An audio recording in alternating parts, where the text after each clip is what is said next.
So I'm sitting there going, okay, this is not going the way I thought it would, but this is good. So what now? And I'm still, even though I'm feeling comforted, I'm still like, I have nothing. And I'm still at my end with everything. I have no energy and I have no focus. I'd never felt in my life secure. I'd never felt safe in my life. And that's not a reflection on my parents. They gave me a very good home. It's a reflection of being human. We know that things go wrong and we don't feel good knowing that something might go wrong. So I'd never in my life felt safe.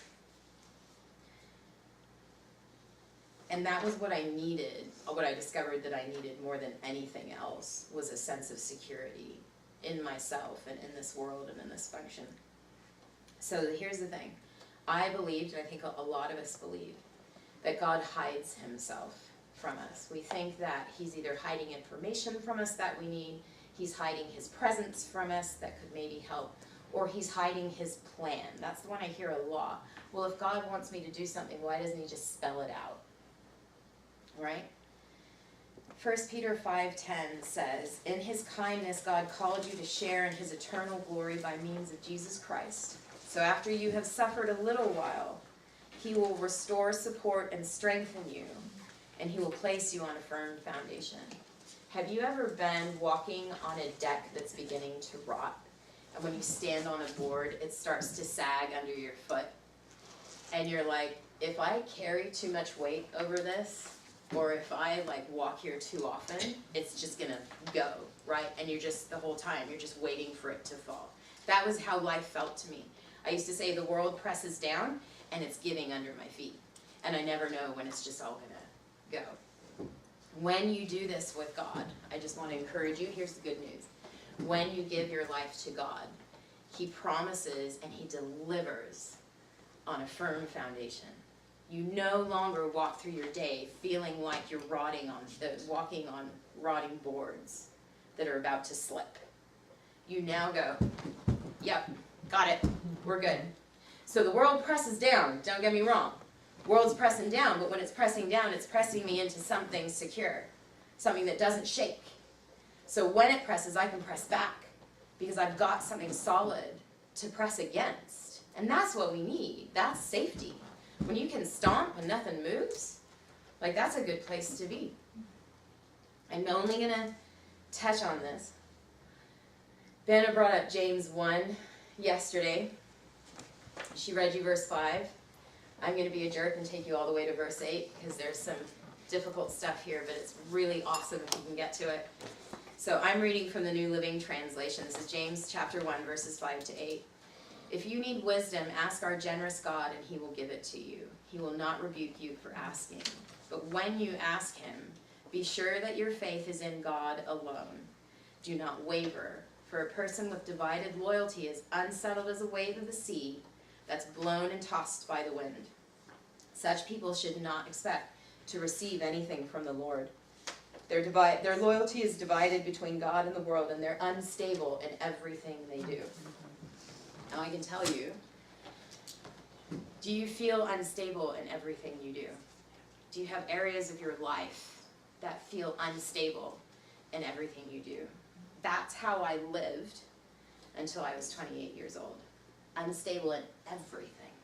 Nothing is sure. Nothing is safe. And if this verse is true, it's telling us the reason we feel that way is because we are not trusting the wisdom God is giving us. We're dividing our loyalties.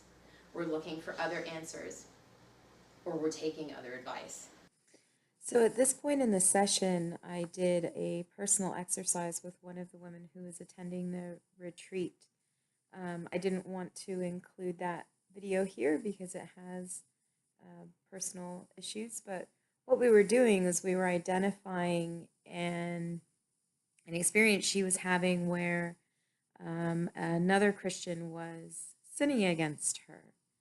And we had identified some Bible verses that applied to the situation that she was experiencing. I asked for 4 volunteers. I gave each of them a slip of paper with a Bible verse on it. I took the person into the center of the circle and I said to her, these women have advice for you. One by one, just ask them what they've got. And so she pointed at one and they read their verse.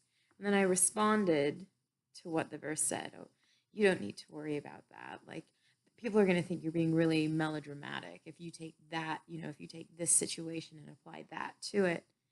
And it was really just an opportunity to show women how easy it is to listen to lies and take them on board and believe them because they're easier to follow. That's all the exercise was about. As we ended that exercise, I told the women, the reason that I had done that was that, I'm playing Satan in that moment. I'm playing the deceiver.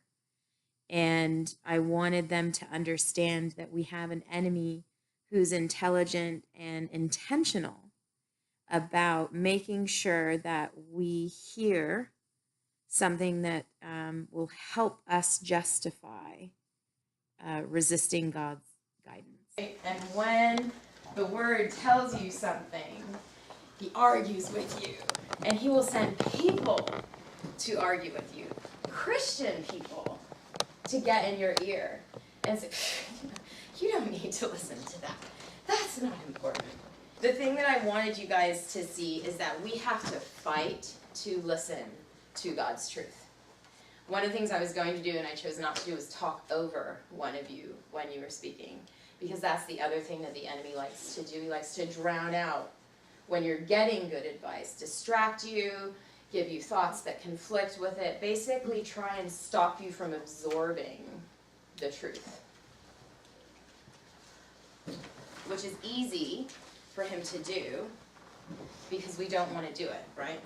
There's a part of us always that wants to just give in to our feelings. When somebody has harmed you and sinned against you, and it's not your fault, we get this righteous indignation. And there's some truth to that. There's some righteous anger when somebody else has sinned and you have not.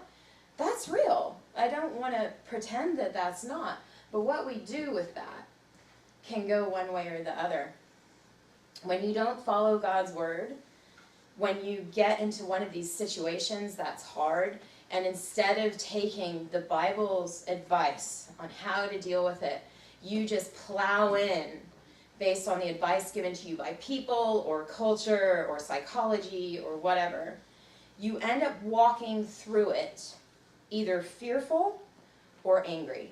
It's going to be one or the other. Either this is going to go wrong, and I really don't want it to go wrong, or we're mad, and I'm going to pay back because I am mad. The problem is we do that. We take all that other advice and we throw that into the situation. The situation doesn't resolve in a godly way. Now that might mean the situation just doesn't resolve at all. Sometimes the advice that we take is just to walk away, right? Don't even look at it. Don't talk about it. Don't get into it. Just let it go.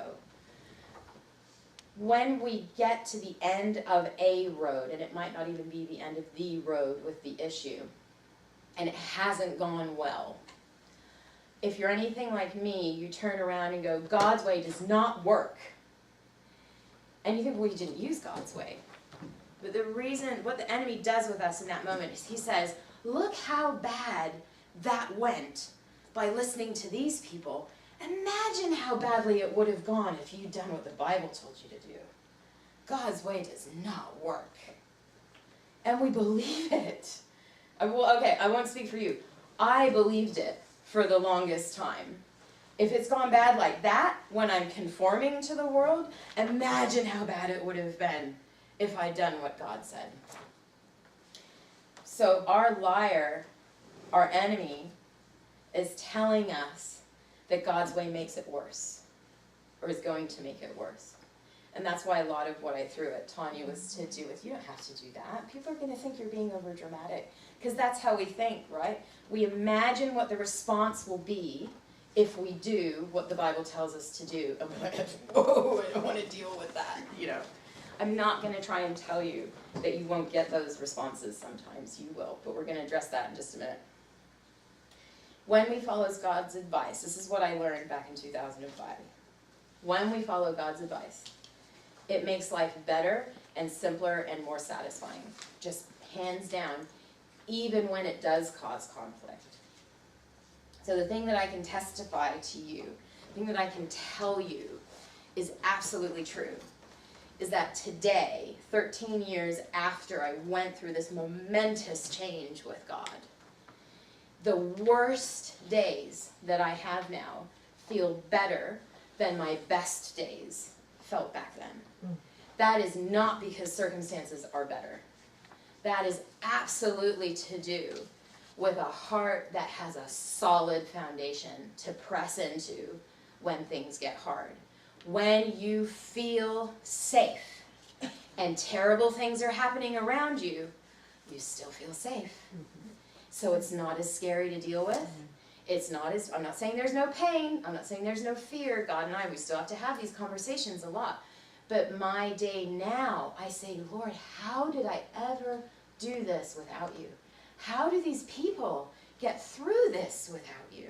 You've seen it. We've seen people go insane because of the things that have happened to them in their lives.